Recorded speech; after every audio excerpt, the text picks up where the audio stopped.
मंत्री भैया आवो ना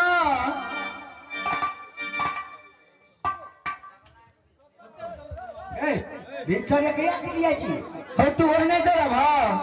केना लावे ता हे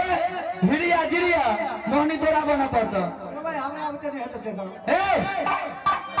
जितने जितने करो जितने कहे से उतने करो एगो बात नहीं का की हमरा साथे बुढ़वा गेल बड़ा ए बुढ़वा हमारे राजा है कि छोड़ा जाय छे जल्दी तोरा साड़ी पकड़ दे साड़ी के फेर दे आई आई हे एगो पागल भगल छे और उ दीवाना भगल छे साड़ी पहन जल्दी से जल्दी साड़ी पहन टाइम नहीं छे ए मंत्री यानी इस लड़के सबको जादू करने को कहना है तुमसे कि यहाँ से जो जाएंगे कहाँ जादवपुर। अच्छा तो 4 कोना है ना 4 ठो ड्यूटी लगेगा वहाँ। ठीक है छे तो 3 बहन तो ये है अच्छा। और 1 बहन घट जाती है,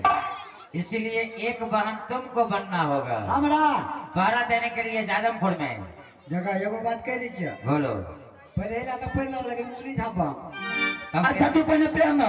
पहन भी तब ने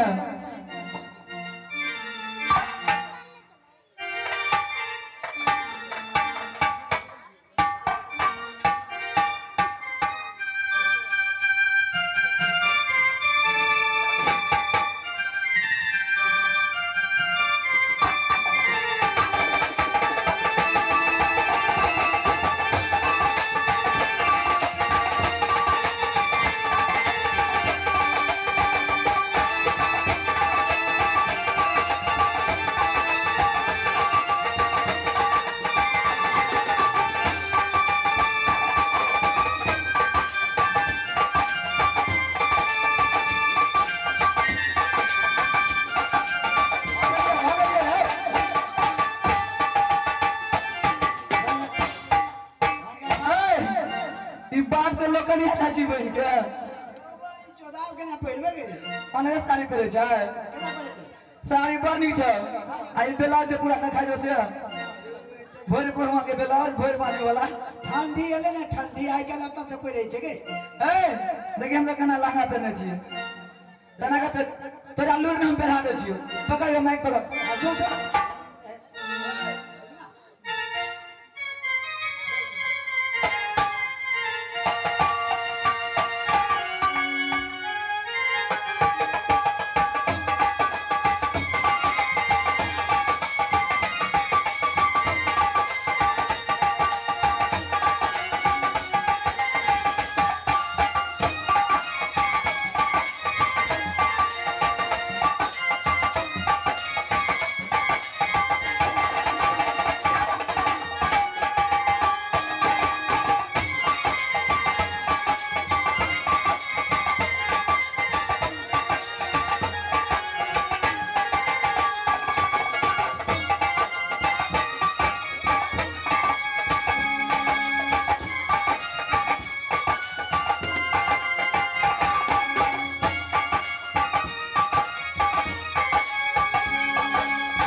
अन्ना तेरा भी देखेगा तो मर्दा बच्चा है दम फड़फड़ा के बहि जो मस्त फिर वैसे घूर के भाग जाता है मुझा गे दम लगे छै गे ए मुझा पता कि महिला कहाँ चले से 8 अंग मार के देखिए माया तो कहाँ चलते हमरा देखे तो देखा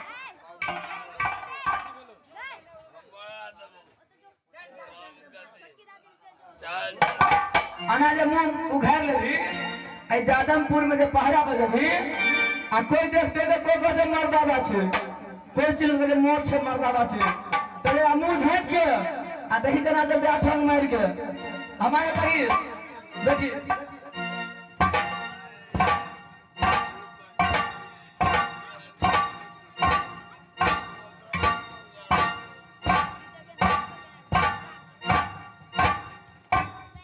एना ये चल हाँ मुंह झाँपे न झाँक ले लियो हाँ चलिए जना चले तना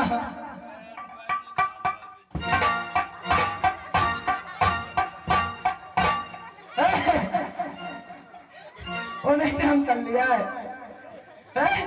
तू तो एगो ढाबे के बिघा में छी ए देखिए पहले तो दम उना जाय छै आ ऊपर से छन्ना लग जाय छै हम की करबो मुंह झाँप ना यो सरपंच साहब अहाँ के हम पसंद छी अना चल दे 8 अंग मांगे चली ना तना चलो से तना हाँ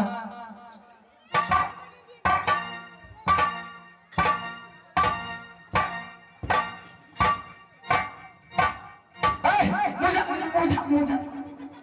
चल काम चला भ गेल चल पहरा बजा अमन से गई पहाड़ा बजाए बे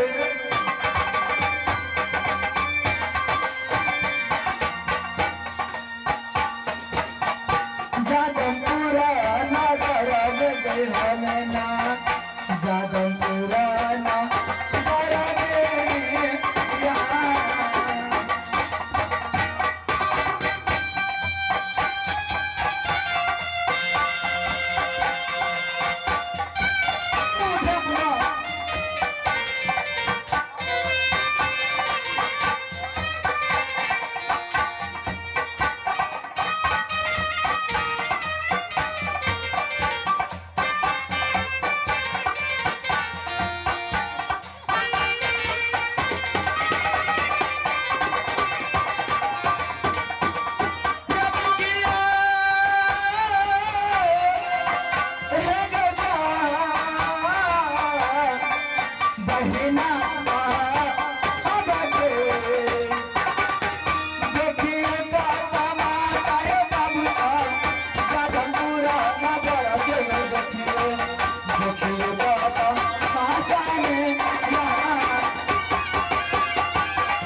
हे तोरा भैया ने कहब आप कहबो कह दैया मोहनी मोहनी नहीं कहिया हमरा किया हमरा कहिया दुखनी हे कोनो मुसाफिर आवे पूर्व के मुसाफिर पश्चिम न जा जाए, पश्चिम के मुसाफिर पूर्व न जाए, उत्तर के मुसाफिर दक्षिण न जाए और दक्षिण के मुसाफिर उत्तर न जाए। मेन गेट पर तोरा भी फर्स्ट गेट पर तू, सेकेंड गेट पर हम और थर्ड गेट पर ये मटकी। हमरा रख देना सेकेंड पर। चल पहरा बजा हम जाए छियो फर्स्ट गेट पे तू रहिया। चले बैठ मेन गेट पर आ कोई एक टक लेते ने देखे हल्ला करिए आ सरिया के बैठ मुंह कान झाँप के बुझली के मुंह कान ने देखे सरिया के बैठ ना हम जाए छियो। चल गए